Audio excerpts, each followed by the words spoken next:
Hello student, आज हम लोग मॉडर्न फिजिक्स देख रहे हैं।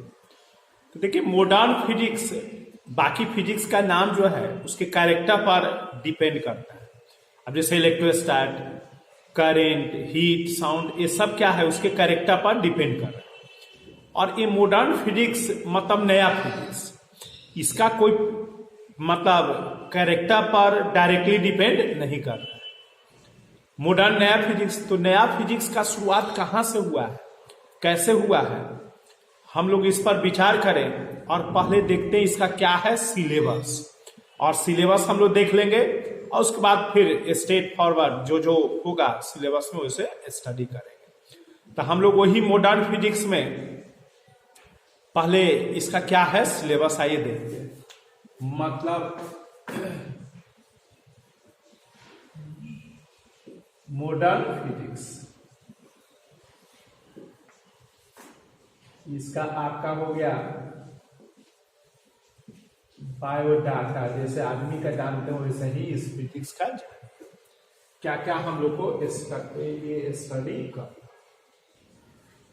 इस बायोडाटा में आइए देखते हैं। देखो, मॉडर्न फिजिक्स नया फिजिक्स कहां से हुआ, मतलब माइक्रो पार्टिकल का एक तरह से स्टार्टिंग को हम मॉडर्न फिजिक्स का नाम दे सकते हैं। मतलब माइक्रो पार्टिकल का स्टार्टिंग हो गया। तो देखिए, माइक्रो पार्टिकल हम लोग तो नैनो में पहुंच गए धीरे धीरे। जैसे पहले बड़ा था एलिमेंट, एटम, मॉलिक्यूल, कैसे छोटा की ओर हम लोग बढ़ते गए, मॉलिक्यूल, एटम, ऐसे करके छोटा की ओर बढ़ते गए। तो उसी तरह से हमारे पास जो छोटा की ओर ही एक्चुअली हम लोग स्टडी करना शुरू किए और वहीं से उसको हम मॉडर्न फिजिक्स बोल सकते हैं। देखिए, माइक्रो पार्टिकल का बहुत सारा डिस्कवरी हो गया, 200 से एबव है। लेकिन अभी हम लोग को जो फंडामेंटल माइक्रो पार्टिकल्स वो आपको कौन कौन है, तो इलेक्ट्रॉन, प्रोटॉन और न्यूट्रॉन, यही तीन का हम अभी स्टडी करेंगे। और हमारा 10+2 या यूं कहिए कि मोरलेस आपका IIT मेडिकल सब में अभी वही बरकरार, कुछ और पार्टिकल्स हैं लेकिन उसी से इर्द गिर्द है। तो मतलब और बहुत ज्यादा माइक्रो पार्टिकल्स का हम लोग के स्टेज में स्टडी नहीं है, सिलेबस में नहीं। ऐसे 200 से एबव माइक्रो पार्टिकल्स का डिस्कवरी हो गया है। तो देखिए, फंडामेंटल जो माइक्रो पार्टिकल्स हैं वो इलेक्ट्रॉन, प्रोटॉन और न्यूट्रॉन है। इसी के कैरेक्टर को हम क्या कर रहे हैं, स्टडी कर रहे हैं। तो देखिए, इसका जो कैरेक्टर है इलेक्ट्रॉन, प्रोटॉन और न्यूट्रॉन का, तो आप हम लोग एक तरह से 12th का शुरुआत हुआ तो वहीं से शुरू करते हैं कि भाई अब इलेक्ट्रोस्टैट है, करंट है, ये सब क्या है, ये सब उसी माइक्रो पार्टिकल का स्टडी है। लेकिन देखिए, ये जो हमारे पास जो स्टडी किए हैं ये इलेक्ट्रिक नेचर, या एक यूं कहिए कि उसका एक कैरेक्टर को हम स्टडी किए। इलेक्ट्रिक टाइप का नेचर को जो हम स्टडी करके चार्ज वगैरह वो सब क्या होगा, तो वो सब का स्टडी करके वो इलेक्ट्रोस्टैट, मॉडर्न, मैग्नेट जो भी है वो सब हम लोग बनाते हैं। बाकी जो इलेक्ट्रॉन्स का कैरेक्टर है उस पर अब हम लोग स्टडी करने जा रहे हैं, वही हम लोग मॉडर्न फिजिक्स में डालते हैं। बाकी जो आप इलेक्ट्रोस्टैट, करंट में कैरेक्टर देखे, कंडक्टिविटी, सबका कैरेक्टर जो भी देखे वो सब समझिए कि वो सब आपका पीछे 11th-12th में आप स्टार्टिंग में पढ़े। अब बाकी जो और क्या क्या कैरेक्टर है शो करता है, जो कि बहुत सारे इसके पास कैरेक्टर है, इस इलेक्ट्रॉन, प्रोटॉन और न्यूट्रॉन के पास बहुत सारे कैरेक्टर है। यही कैरेक्टर को हम स्टडी करने जा रहे हैं। पूरी बात है, असल में हम लोग माइक्रो पार्टिकल का स्टडी करें। माइक्रो पार्टिकल का शुरुआत इलेक्ट्रॉन, प्रोटॉन और न्यूट्रॉन से है। इलेक्ट्रॉन, प्रोटॉन और न्यूट्रॉन का ही कैरेक्टर हम लोग स्टडी करने जा रहे हैं। तब आप कहिए कि इसका क्या कैरेक्टर है, तो देखो, इसका शुरुआती दौर से ही अब इनिशियल से सोचो। पहले आप देखें कि ये इलेक्ट्रॉन, प्रोटॉन, न्यूट्रॉन रहता कहां है, आखिर में इलेक्ट्रॉन, प्रोटॉन, न्यूट्रॉन रहता कहां। अब एकदम उसका इनिशियल से हम लोग एक पहले तो बस क्या किया, अब चार्ज हो गया तो इलेक्ट्रॉन आ गया, प्रोटॉन है, ऐसे करके हम लोग बात किया। उस चार्ज से क्या क्या गुण डेवलप किया वो सब पढ़े। इलेक्ट्रॉन मोशन करने लगा तो बोले कि करंट है, तो उसका बाहरी एक तरह से एक्सटर्नल एक गुण को हम देख करके उसका उतना सारा चैप्टर्स बनाए। लेकिन अब हम इसका चूंकि देखें कि अरे इसमें बहुत सारे कैरेक्टर हैं और भी बहुत सारे कैरेक्टर मिल रहे हैं, तो क्यों नहीं अब एकदम बेसिक से चला जाए कि भाई ये जो इलेक्ट्रॉन, प्रोटॉन, न्यूट्रॉन जो है माइक्रो पार्टिकल जिसमें इतना सारे गुण हैं, वो रहते कहां? कहने का मतलब कि उसका एटॉमिक स्ट्रक्चर हम लोग क्या पढ़ेंगे फर्स्ट में, उसका एटॉमिक स्ट्रक्चर देख लीजिए कैसे शुरुआत, एटॉमिक स्ट्रक्चर, एटॉमिक स्ट्रक्चर क्या है उसका एटॉमिक स्ट्रक्चर, आखिर में तब स्ट्रक्चर क्या है, कहां वो रहता है, आप जानते हैं कि एलिमेंट के अंदर में रहता है और वो कैसे रहता होगा, क्या करता होगा, यही सब गुण हम इस मॉडर्न फिजिक्स में देखेंगे। बोलिए बताया सर में, हम उस इलेक्ट्रॉन, प्रोटॉन और न्यूट्रॉन कहां रहता है, उसका शुरुआत वहीं से ना होगा भाई, कहां से इनिशिएट कर रहा है, उसका शुरुआत हम लोग कहां पर आता है, एटॉमिक स्ट्रक्चर हुआ। तो देखो एटॉमिक स्ट्रक्चर इतना आसान नहीं है, जब एटॉमिक स्ट्रक्चर पढ़ लिए तो पूरा केमिस्ट्री पढ़ सकते हैं। तो ये कहने का मतलब कि एटॉमिक स्ट्रक्चर केमिस्ट्री में भी पढ़ना है। तो देखो हम शुरू में ही बताए थे फिजिक्स कहते किसको है, जो एनर्जी के बारे में, नेचर के रूल को एनर्जी से रिलेट करके जो एक्सप्लेन करे, एनर्जी से जो जो रिलेटेड नेचर का गुण है वो उसको बताए, वो फिजिक्स का लाता है। तो देखो एटॉमिक स्ट्रक्चर में हम वही सब पढ़ेंगे जो एनर्जी के बारे में बात होगा, मतलब इस इलेक्ट्रॉन, प्रोटॉन और न्यूट्रॉन के एनर्जी के बारे में बात होगा, वही सब हम फिजिक्स में पढ़ेंगे। अब बाकी एटॉमिक स्ट्रक्चर, ऑर्बिट क्या है, ऑर्बिटल क्या है, सेल क्या है, सब सेल क्या है, जो भी सब आप पढ़ें वो सब आप केमिस्ट्री में डिटेल्स आपको पढ़ना है, देखते ही है। और जो जो एनर्जी का बात किया गया है मतलब एटॉमिक स्ट्रक्चर में, वो हमारा फिजिक्स का सिलेबस है। तो क्लियर कट हो गया भाई कि एटॉमिक स्ट्रक्चर मतलब इलेक्ट्रॉन जो अपने घर में रहता है, जिसको हम बोलते हैं ऑर्बिट, ऑर्बिटे में इलेक्ट्रॉन क्या करता है, मूव करते रहता है, न्यूक्लियस पर न्यूट्रॉन्स और प्रोटॉन रहते हैं। तो ये उसका जो स्ट्रक्चर है, इसमें एनर्जी का बात क्या होगा। तो देखो सबसे पहले उस एनर्जी के बारे में जो बात किए थे वो बोर्स किए थे, इसलिए हम लोग इसमें पढ़ेंगे बोर्स, बोर्स का मॉडल पढ़ेंगे। उसके बाद से फिर देखिए बोर्स मॉडल पढ़ लेंगे। अब हुआ कि और क्या क्या एनर्जी के बारे में बताता है, वो घर के अंदर में मतलब एटॉमिक स्ट्रक्चर में, एलिमेंट के अंदर में वो क्या क्या एनर्जी दे रहा है, ये बात हम लोग सीखे। तो उसमें देखिए बोर्स का है जो एनर्जी के बारे में बताते हैं। उसके बाद से और क्या है, तो देखिए अब एक एक बात सोचिए, सपोज कीजिए सोडियम, तो सोडियम है और सोडियम के सेंटर पर कितना प्रोटॉन होगा, 11। बोलिए 11 प्रोटॉन होगा, मान लीजिए 11 है, 3 3 6 7 8 9 10 11 है सोडियम के सेंटर पर कितना प्रोटॉन है, 11 इलेक्ट्रॉन चारों तरफ घूम रहा है। हम लोग ये बताइए एक प्रोटॉन क्या है, पॉजिटिव चार्ज पार्टिकल है। तो पॉजिटिव चार्ज पार्टिकल है, सब न्यूक्लियस में ही है। तो जब सब न्यूक्लियस में अब पॉजिटिव सिमिलर काइंड्स का चार्ज हो गया, तो ये तो रिपेल होना चाहिए, लेकिन रिपेल होना चाहिए, तो रिपेल होना चाहिए था, लेकिन ये रिपेल नहीं हो रहा। अगर रिपेल होगा तो क्या होगा, ये ब्लास्ट करेगा और अलग अलग फ्रेगमेंट में क्या होगा, टूटेगा, लेकिन होता है नहीं होता। तो इसका मतलब है कि कोई और भी है जो इसको क्या किए हुए, बाउंड किए हुए, रोके हुए, और वो जो रोके हुए जिसको हम लोग बोलते हैं न्यूक्लियर फोर्स। क्या बोलते हैं, न्यूक्लियर फोर्स।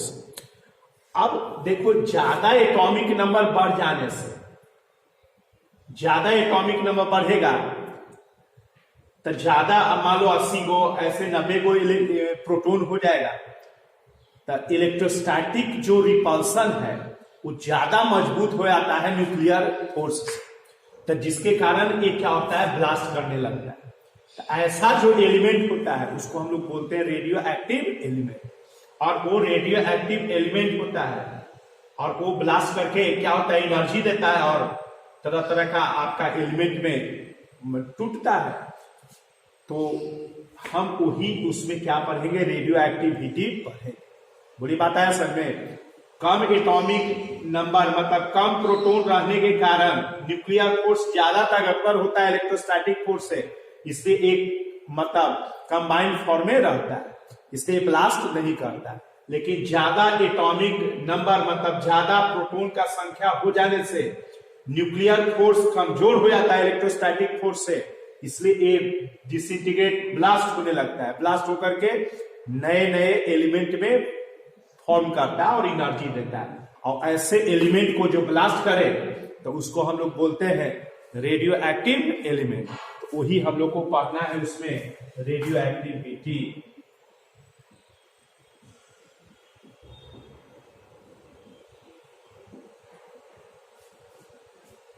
Radio activity. अब देखिए, अब हमें लग रहा है कि अरे ये तो इलेक्ट्रॉन प्रोटॉन न्यूट्रॉन जो है घर के अंदर बहुत एनर्जेटिक है, बहुत एनर्जी दे रहा है। बोर्स भी उसके घर के ही अंदर का एनर्जी के बारे में बता रहे हैं कि हर ऑर्बिट में क्या एनर्जी होता है। सब जब बोर्स का बताएंगे तो डिटेल्स पता भी चलेगा।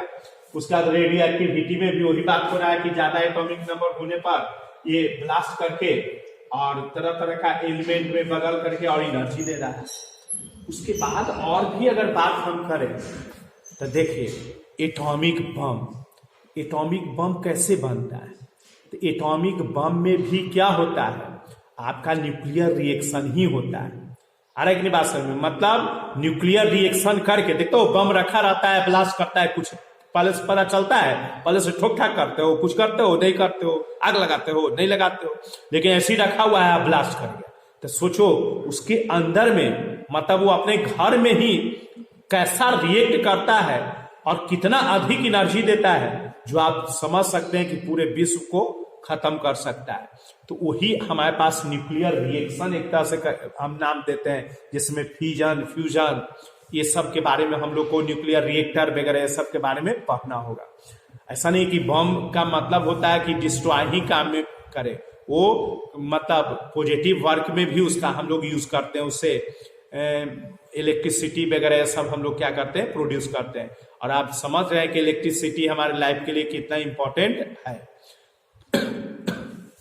तो इसलिए समझिए कि आप बताइए तो इलेक्ट्रॉन प्रोटॉन ये सब जो है अपने इलेक्ट्रॉन घर के अंदर में कितना एनर्जेटिक है, आप खुद देख लीजिए। बोर्स भी घर के अंदर का बात बता रहे हैं, रेडियो एक्टिविटी में उसके घर में मतलब इस इलेक्ट्रॉन प्रोटॉन जो भी न्यूट्रॉन अंदर में रह रहा है तो क्या रिएक्शन दे रहा है, उसी के बारे में रेडियो एक्टिविटी भी बता रहा है। और न्यूक्लियर रिएक्शन जिससे बम बनाते हैं, एटॉमिक बम बनाते हैं, उसमें भी क्या होता है, वो न्यूक्लियस में ही रिएक्शन करके और आपको उतना अधिक एनर्जी देता है। तो इसलिए इसके बाद हम लोग को एटॉमिक स्ट्रक्चर में एक तरह से समझिए कि न्यूक्लियर रिएक्शन हम लोग पढ़ेंगे। बोलिए बात आ गया यहाँ तक समझ में? मतलब हम उस माइक्रो पार्टिकल्स इलेक्ट्रॉन प्रोटॉन और न्यूट्रॉन का तहकीकात करने लगे कि और इसमें क्या क्या कैरेक्टर है। चूंकि इलेक्ट्रोस्टैट का करंट में देख लिए उसका इतना सारा कैरेक्टर को, तो जब स्टार्ट किए भाई कि अब देखो ये कहाँ रहता है, वहीं से सोचो। तो जहां वो रहता था मतलब न्यूक्लियस में, ऑर्बिट में, ये सब जो रहता था, ये सब एटॉमिक स्ट्रक्चर में हम देखे और उसके घर के अंदर में ही देखे कि कितना एनर्जेटिक है। बोर्स भी बताया, रेडियो एक्टिविटी में भी देखे और न्यूक्लियर रिएक्शन भी करा करके देखे कि पूरा दुनिया को तबाह कर सकता है, इतना उसमें दम है, उस इलेक्ट्रॉन में इतना सारा दम है, उस माइक्रो पार्टिकल में इतना सारा दम है। तब अब साइंटिस्ट सोचा कि अरे जब ये घर के अंदर इतना ताकतवर है, ये माइक्रो पार्टिकल्स इतना ताकतवर है कि आप सोचो ना कि दुनिया को मतलब भस्म कर सकता है न्यूक्लियर रिएक्शन करा करके, तो इसका मतलब है कि बहुत ही ताकतवर है और घर के अंदर इतना ही विस्फोटक है।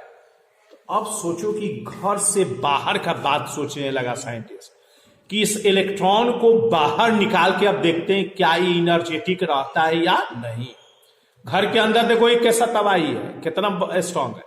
ऐसे हम लोग को बाबा कहते थे कि घर के अंदर सब मतलब बरियार होता है, नहीं वो मुहावरा सुने हो, तो घर के अंदर सब बरियार होता है। तो ये थोड़ा सा याद आया कि अरे घर के अंदर तो इतना बरियार है, बाहर में देखते हैं इसको निकाल करके, घर से अगर बाहर निकलता है तब ये क्या इनर्जेटिक रहता है या नहीं रहता है, क्या करता है, यही सब अब हम लोग देखने जा रहे हैं। तो सिस्टमैटिक बात हुआ, घर का पता किए, एटॉमिक स्ट्रक्चर पता कर लिए। अब घर के अंदर में वो कितना इनर्जेटिक है, चूंकि फिजिक्स में एनर्जी के बारे में ही बात करना है, और बाकी उसका कैरेक्टर, बहुत सारे कैरेक्टर है जो केमिस्ट्री में हो गए, तो वो सब कैरेक्टर हम लोग को स्टडी नहीं करना है। जो घर के अंदर का एनर्जी जो देता है वो हम फिजिक्स में पढ़ेंगे, और वही हम लोग देखें कि अरे ये घर के अंदर में ये 3 टाइप का एनर्जी का बात कर रहा है, और यही हम लोग पढ़े। अब घर के बाहर उसको निकाल, अब ध्यान दीजिए, जैसे मान लीजिए कि कोई भी मेटल है। अब इस मेटल में आप जानते हैं कि ज्यादा फ्री इलेक्ट्रॉन होता है। अब हम क्या करने जा रहे हैं, घर के अंदर का एनर्जी देख करके अब हम घर से बाहर इलेक्ट्रॉन को निकाल करके देखते हैं कि वो इनर्जेटिक है या नहीं है, क्योंकि घर के अंदर में बहुत ज्यादा इनर्जेटिक हमें दिखा। तो चलो, अब ये मान लो कि मेटल लिए।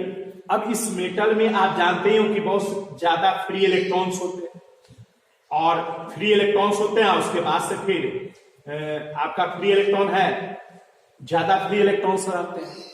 तो अब हम क्या किए कि इस फ्री इलेक्ट्रॉन्स को बाहर निकालने का अब उपाय ढूंढे, क्योंकि इसके अंदर में जो रह रहा है इलेक्ट्रॉन वो इतना एनर्जेटिक है, तब बाहर लाके के देखते हैं कि ये क्या करता है। तब वही साइंटिस्ट क्या किया कि इस पर लाइट को इंसिडेंट किया। क्या किया, लाइट को इंसिडेंट किया, और लाइट को इंसिडेंट कराया तो जो फ्री इलेक्ट्रॉन्स था उस लाइट के एनर्जी को टेक करके, और ये क्या हुआ, बाहर निकला।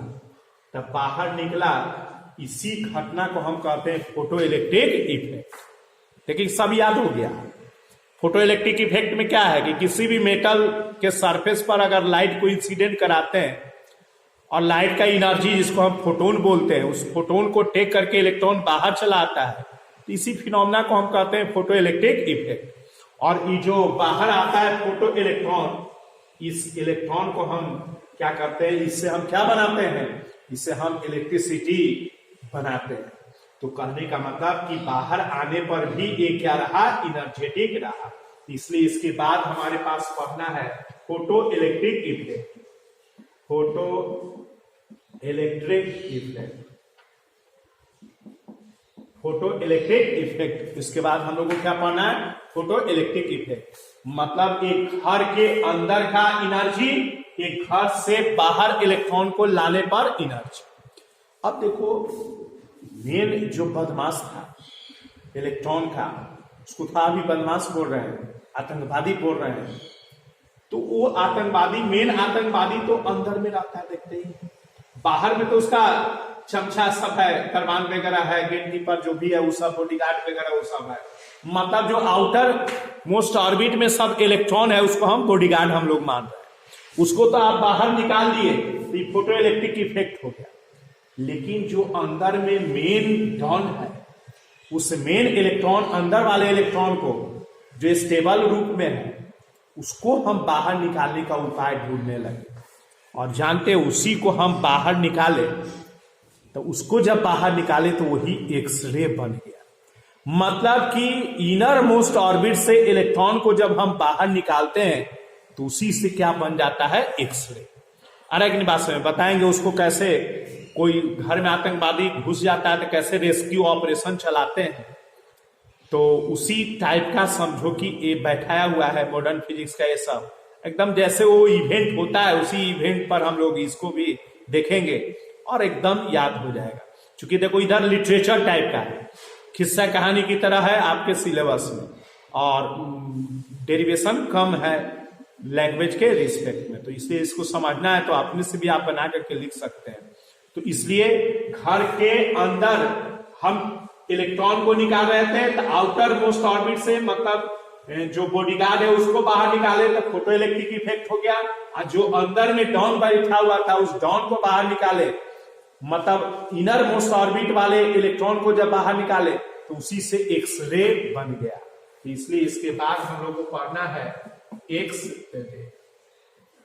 एक्सरे हम लोग को पढ़ना है। तो इसके बाद देखिए एक्सरे हुआ घर के अंदर का एनर्जी इलेक्ट्रॉन का, घर से बाहर का एनर्जी। तो घर में वो दो टाइप से था, तो यही आपका फोटो इलेक्ट्रिक और एक्सरे। अब बाकी अब क्या होगा, तो देखो अब जैसे आप मान लो कि किसी घर में आतंकवादी इंटर कर जाता है, तो जब रेस्क्यू ऑपरेशन स्टार्ट होता है, जब आतंकवादी मारा जाता है, तब फिर क्या कैसे मतलब जो पुलिस होता है वो क्या करता है, तो वो आपका तहकीकात करता है कि कैसे वो रहता था, कहाँ पर रहता था, क्या रखे हुए था, इतना दिन से वो रेसिस्ट कर रहा था, इस तरह का बात होता है। उसी तरह समझो कि अब हम उस फ्री इलेक्ट्रॉन कैसे रहता था इसके बारे में हम लोग सोचने लगे। तब वही पता चला कि जो फ्री इलेक्ट्रॉन्स है वो दो तरीके से, सब फ्री इलेक्ट्रॉन एक जगह नहीं रहता, कुछ ऊपर रहता था और कुछ नीचे झुंड बनाकर। ये कुछ ऊपर जो है, अब मान लो 50 को है तो 25 को 20 को ऊपर आ रहा है और 20 को 25 को नीचे आ रहा है, या माने ऊपर खाली भी रहता है, ये नीचे ही में कम है, तो इस तरह से वो रहता था। एक जगह कंप्लीटली मतलब एक ही जगह शिफ्ट नहीं करता था, वो कुछ नीचे रहता था, कुछ ऊपर भी रहता है। ऐसे ऊपर खाली भी रहता है, मान लो कि ग्राउंड फ्लोर है तुम्हारा, तो ग्राउंड फ्लोर में रह रहा हो, कभी मौका हुआ तो फर्स्ट फ्लोर में भी रह रहे, तो उसी टाइप का रहा है। तो देखो बीच में क्या हुआ कि मतलब एक गैप रहा, ये देखा कि एक गैप है। तो ये साइंटिस्ट क्या हुआ कि इतना दिन से वो ध्यान नहीं जा रहा था या रिसर्च कर रहा था, कुछ पॉइंट नहीं मिल रहा था, और वो क्या था कि जैसे एलिमेंट जो भी है उस एलिमेंट के कंडक्टिविटी माने कंडक्टर और इंसुलेटर पर बात करता था। कंडक्टर और इंसुलेटर में जब रिसर्च किया तो इसमें देखा कि जो ये दो तरह से इलेक्ट्रॉन का रहने का हुआ, तो एक को देखिए बोला, ऊपर वाला को बोला कंडक्शन बैंड सीबी बैंड, एक को बोला valence band VC band, VB मतलब VB बैंड मतलब वैलेंस बैंड, तो VB हम लोग लिखे, ये कंडक्शन बैंड CB लिखे। ये बैंड इसलिए बोले कि एक तरह से एनर्जी का माने एनर्जी है वहां पर, जो वहां इलेक्ट्रॉन है तो इसलिए एनर्जी है, तो इलेक्ट्रॉन है एनर्जी है। तो ये दोनों के बीच में जब रिसर्च किया हर एलिमेंट में, तो जो कंडक्टर था उसमें देखा कि ये दोनों गैप जो है बहुत कम है दोनों के बीच का, और ये दोनों के बीच का गैप कम है, और कहीं कहीं ओवर किसी एलिमेंट में जो कंडक्टर है वो उसमें ओवरलैप भी करता है। तो कंडक्टर का नेचर देख लिया, उसके बाद से फिर इंसुलेटर में देखा कि ये गैप जो है ये दोनों के बीच में वो ज्यादा है। कितना है इसे बताएंगे, तो एक गैप जो है ये ज्यादा है, तब वो देखा इंसुलेटर का मतलब करेगा। अब क्या किया कि जो देखा कि नॉर्मल गैप कंडक्टर से ज्यादा और इंसुलेटर से कम वाले एलिमेंट, उस पर रिसर्च करना शुरू किया, और उसी पर रिसर्च करके आज हम इतना इलेक्ट्रॉनिक्स जो आप कहते हैं एक तरह से जन्म हो गया इलेक्ट्रॉनिक्स का, और इतना सारा आप इलेक्ट्रॉनिक्स का देखते हैं, आप समझ सकते हैं कि कितना बड़ा रिवॉल्यूशन हमारे लाइफ में लाया। इलेक्ट्रॉन बैठे बैठे रहते हैं, हाथ ऐसे करते हैं और आपका पानी गिरने लगता है, बहुत सारा आइटम आते हैं, गेट पर गेट खुल जाता है, बहुत सारे इलेक्ट्रॉनिक्स डिवाइस हम लोग डेवलप किए। और वही जो बीच वाला पर स्टडी किया जिसका नाम दिया सेमीकंडक्टर, और वही सेमीकंडक्टर का एक तरह से जन्म हुआ, और वही सेमीकंडक्टर हम लोग को उसके बाद स्टडी करना है। और इस गैप का नाम दिया फॉरबिडेन एनर्जी गैप। क्यों एनर्जी दिया, जबकि इसमें कोई इलेक्ट्रॉन एग्जिस्ट नहीं करता, इस फॉरबिडेन गैप में। ये सब बताएंगे किस्सा कहानी की तरह आपको कि कैसे रेस्क्यू ऑपरेशन हुआ, कहां कौन रहा, ये सब उसी समय बताएंगे। अभी हम लोग को केवल सिलेबस देखना है कि देखिए कैसे आगे की ओर बढ़ा है, तो इसलिए इसके बाद हम लोग को पढ़ना है सेमीकंडक्टर। सेमीकंडक्टर मतलब आधा कंडक्टर आधा इंसुलेटर, मन में ये सोचिए इस तरह का। तब बोली बात आया समझ में। घर के अंदर फ्री इलेक्ट्रॉन, घर के अंदर जो इलेक्ट्रॉन है बताइए कितना एनर्जेटिक है, एनर्जी देके। घर से जब बाहर निकाले, आउटर से जब निकाले तो फोटो इलेक्ट्रिक इफेक्ट हो गया। इनर मोस्ट ऑर्बिट से इलेक्ट्रॉन निकाले तो वो जो इनर्जेटिक रहा उसको हम एक्सरे बोले। उसके बाद से फिर देखे कि कैसे रह रहा था, तो उसी में पता चला कि दो जगह रहता था, जो ऊपर रहता था उसको बोले कंडक्शन बैंड, नीचे जो रहा वैलेंस बैंड, दोनों के बीच के फॉरबिडन गैप कहलाया। और इंसुलेटर में एक गैप बहुत ज्यादा था, कंडक्टर में एक कम था, ओवरलैप भी कर रहा था। और कुछ जो एलिमेंट थे जिसमें नॉर्मल गैप था उसी पर वो डिस्कवरी शुरू किया, जैसे सिलिकॉन हो गया, जर्मेनियम हो गया, ये सब हो गया, कार्बन हो गया, ये सब का स्टार्ट किया, ये सब मतलब स्टडी करना। और वही उसका नाम दिया सेमीकंडक्टर, और उसी से हमारा सब डिवाइस बना, जो हम इलेक्ट्रॉनिक्स का जन्म हो गया एक तरह से। तो वही सेमीकंडक्टर मतलब हम लोग वही इलेक्ट्रॉनिक्स का पार्ट पढ़ेंगे। इसमें क्या क्या पढ़ना है वो सब जब आएगा इसका डिटेल्स तो वहां पर बताएंगे। और उसके बाद से आप जानते ही हैं कि मतलब मोबाइल का टेक्निक आया, इंटरनेट आया, आप देखें कि कैसा रिवॉल्यूशन आया। पहले क्या था और अब क्या था। पहले चिट्ठी के द्वारा हम लोग एक दूसरे को संवाद पहुंचाते थे, आप कैसे कम्युनिकेट करते हैं आप समझ सकते हैं। मतलब कि इंफॉर्मेशन साइंस हुआ, और वही इंफॉर्मेशन साइंस में कम्युनिकेशन पढ़ना है। तो उसमें बहुत ज्यादा नहीं पढ़ना है, क्योंकि वो अलग ब्रांच ही हो जाता है, बहुत डिटेल्स है। तो इसलिए उसमें मतलब जो सिलेबस है 10+2 का वही है। ऐसे सेमीकंडक्टर वगैरह में आपका कंपटीशन में कुछ कंपटीशन में आता है, कुछ में नहीं भी है। तो इस तरह से ये आपका इंफॉर्मेशन साइंस, इसको हम लोग एक और हो गया इंफॉर्मेशन साइंस।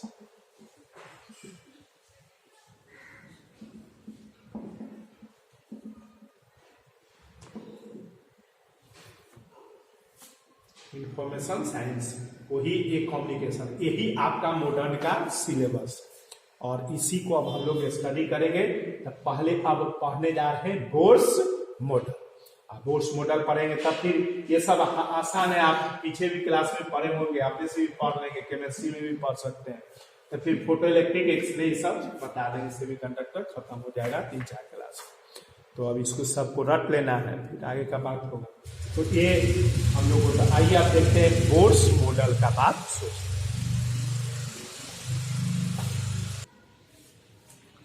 आइए देखिए बोर्स मॉडल हम लोग पढ़ने जा रहे हैं।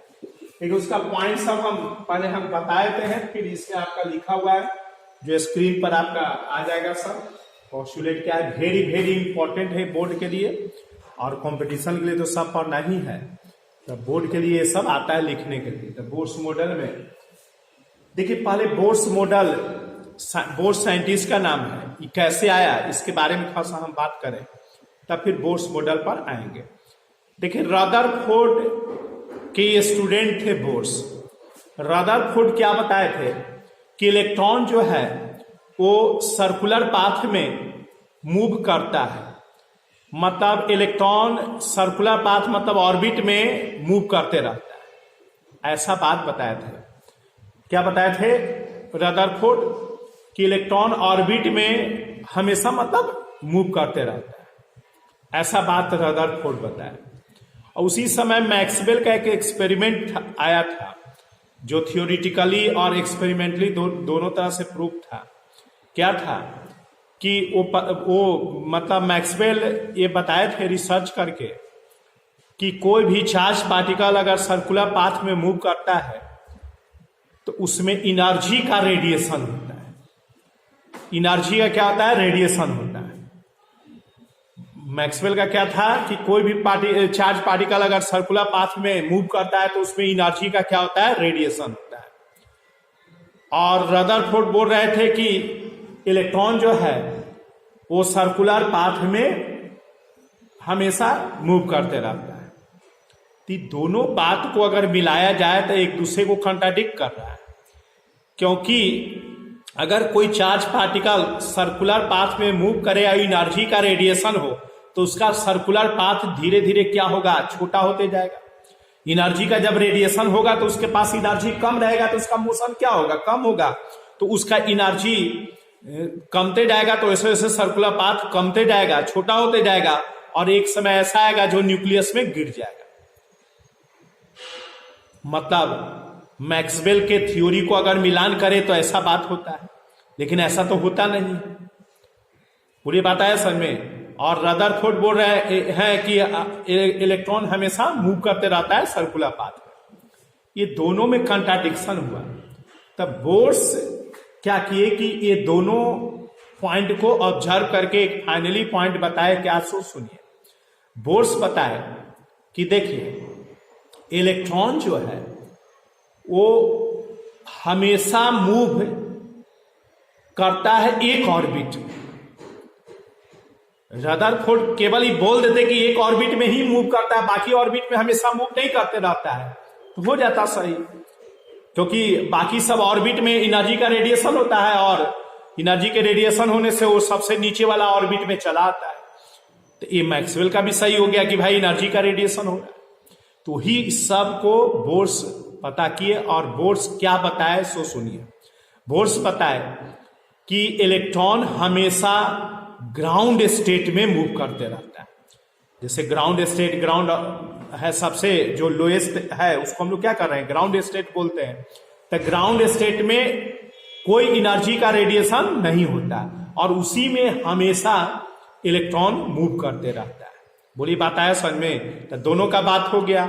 रदरफोर्ड भी बोले थे तो क्लियर नहीं बोले कि किसमें बहुत सारे ऑर्बिट होते हैं, किस ऑर्बिट में। तो अब क्लियर हो गया कि नहीं भाई, ग्राउंड स्टेट में जो होता है उसी में हमेशा इलेक्ट्रॉन मतलब मूव करते रहता है एक फिक्स एनर्जी के साथ, उसमें कोई एनर्जी का रेडिएशन नहीं होता है। बाकी स्टेट में एनर्जी का रेडिएशन होता है जिससे फिर वो ग्राउंड स्टेट में चला आता है।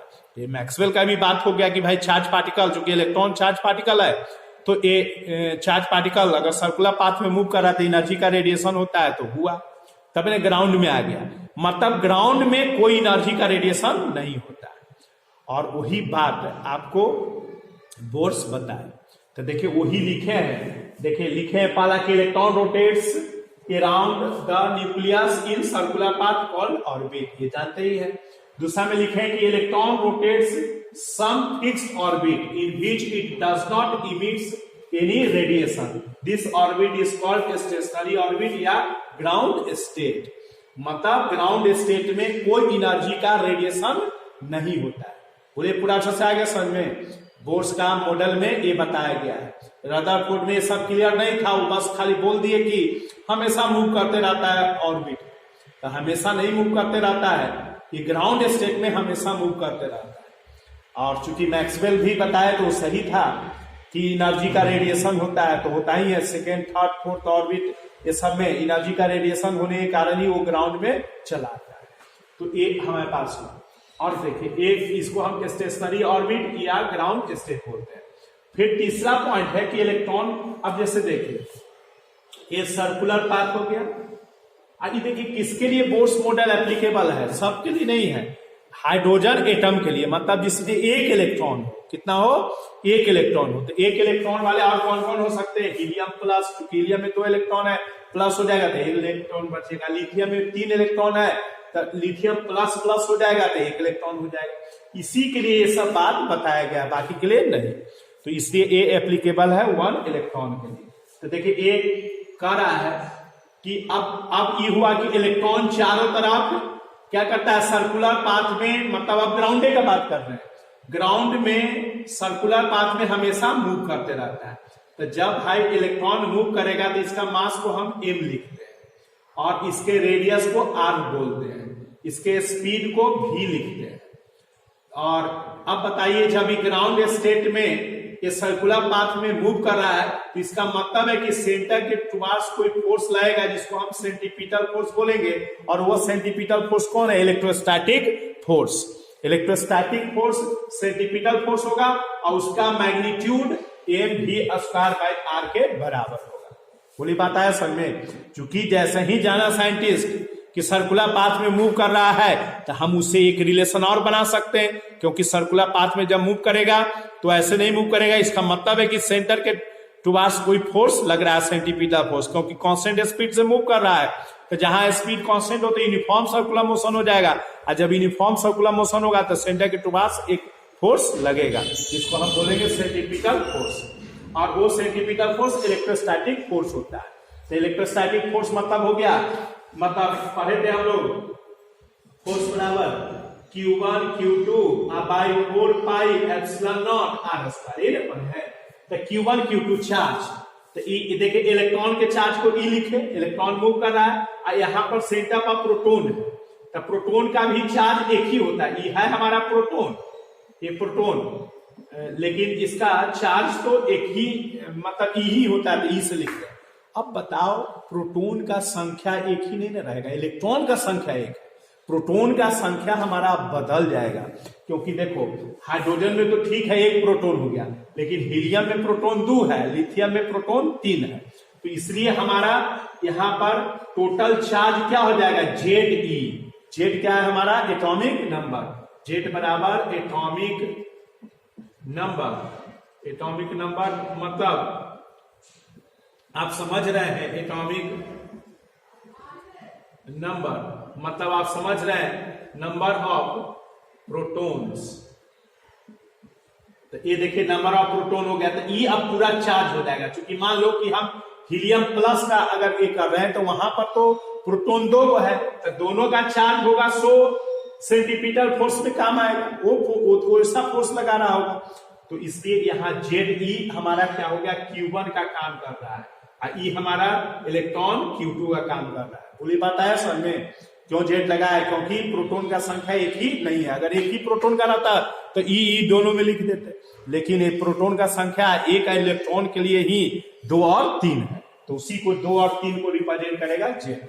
तो हमारे पास Q1 Q2, ये देखिए ये हो जाएगा F is equal to Q1 Q2, तो हम ऐसे लिख सकते हैं F is equal to m v square by r, और यही F का वैल्यू हो जाएगा Q1 ZE इंटू ई, Q1 Q2 अब by 4 pi epsilon naught r square is equal to m v square by are.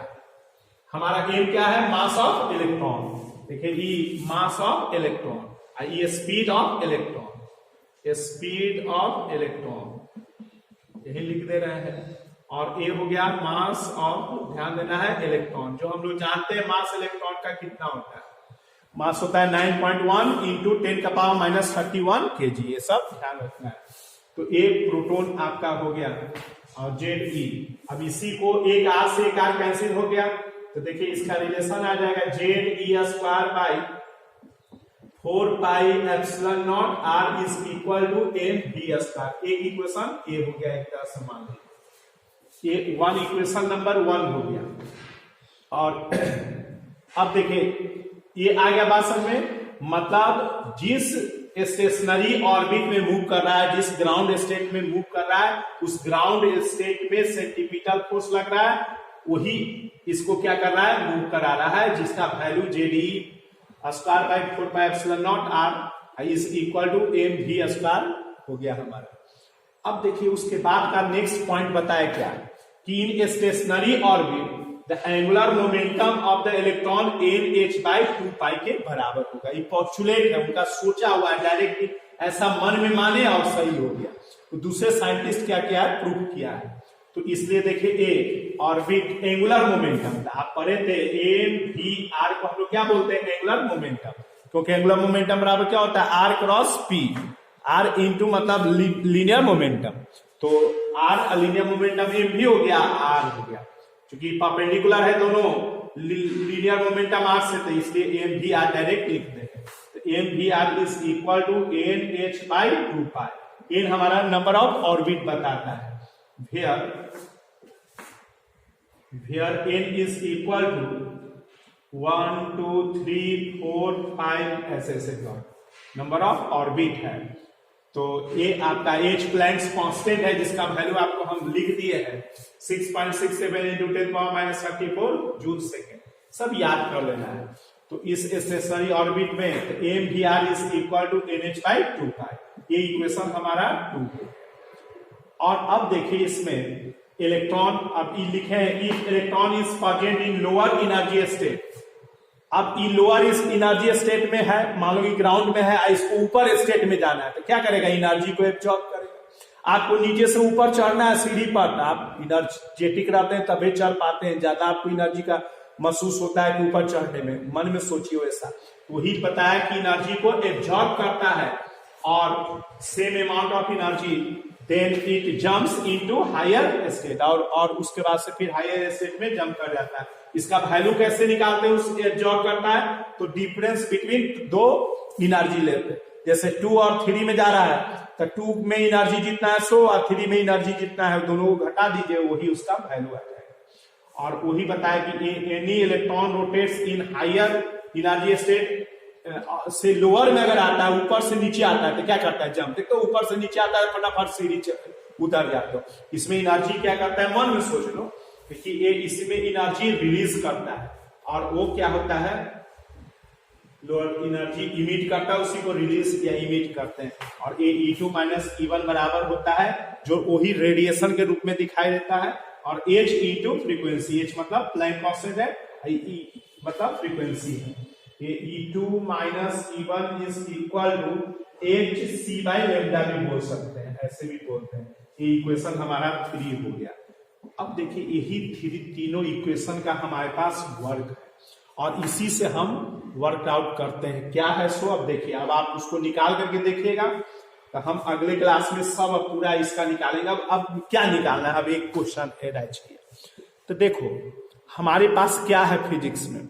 Physics में energy का बात बताया जा रहा है, तो हम लोग को मेन मोटिव है कि भाई जब इलेक्ट्रॉन मूव कर रहा है तो उसके पास क्या एनर्जी है। तो देखो उसके पास जब इलेक्ट्रॉन मूव कर रहा है सर्कुलर पाथ में, तो इसका स्पीड है, तो जैसे स्पीड जैसा ही होगा तो काइनेटिक एनर्जी होगा, तो काइनेटिक एनर्जी चाहिए। और उसके पास फिर चार्ज है और एक मतलब सिस्टम बनाए हुए है, तो इसके पास पोटेंशियल एनर्जी भी होगा। तो पोटेंशियल एनर्जी, काइनेटिक एनर्जी, ये सब निकालना मेरा क्या है, मोटिव है। उसी से फिर जो रिलेटेड है वो सब हम वर्क करेंगे। टोटल एनर्जी क्या होता है ये सब हम निकालेंगे, लेकिन मेरा मेन मोटिव काइनेटिक, पोटेंशियल ये सब निकालना है।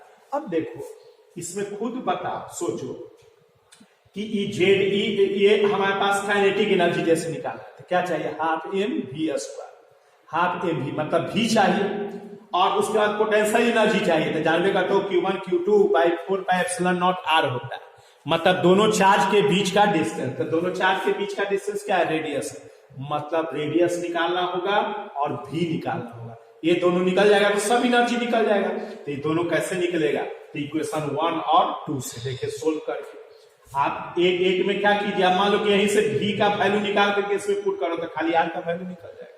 और जब r का वैल्यू निकल गया तो किसी एक में दे दीजिए तो v का वैल्यू निकल गया। तो ये आप घर में भी इसको 1 2 से कैलकुलेट करके रखे रहिएगा। अगली क्लास में हम बताएंगे, फटाफट मिला लीजिएगा तो इसका भी काम हो जाएगा। फिर उसी तरह फोटो इलेक्ट्रिक इफेक्ट 1 से 2 क्लास, फिर रेडियो एक्टिविटी भी 1 से 2 क्लास में, ये एक्स रे वगैरह सब हो जाएगा। फिर सेमीकंडक्टर में चूंकि सब ज्यादा बोलना है और समझा देंगे, उसका लिखा हुआ आपका ऐसे रहेगा, स्क्रीन पर चला जाएगा, आपका हो जाएगा। तो ये हमारे पास हुआ, तो इस तरह से इसको बना करके अब रखना है। तो फिर हम लोग नेक्स्ट क्लास में इसका डेरिवेशन करेंगे, और सब आसानी से एकदम ये है, बस 1 2 से आप r और v निकाल लीजिए। उसके बाद से काइनेटिक एनर्जी, पोटेंशियल एनर्जी निकल जाएगा, फिर सब एनर्जी निकल जाएगा हम लोग। तो आइए हम लोग आज यहाँ तक रखते हैं, फिर हम लोग नेक्स्ट क्लास में इसको और भी निकालते हैं, इसका जो बताएं काइनेटिक एनर्जी, पोटेंशियल एनर्जी। और एकदम अब ध्यान से पढ़िए और सब एकदम रट करके खूब 2 बार 3 बार उसको लिखिए। ठीक है, फिर मिलते हैं नेक्स्ट क्लास में। Thank you.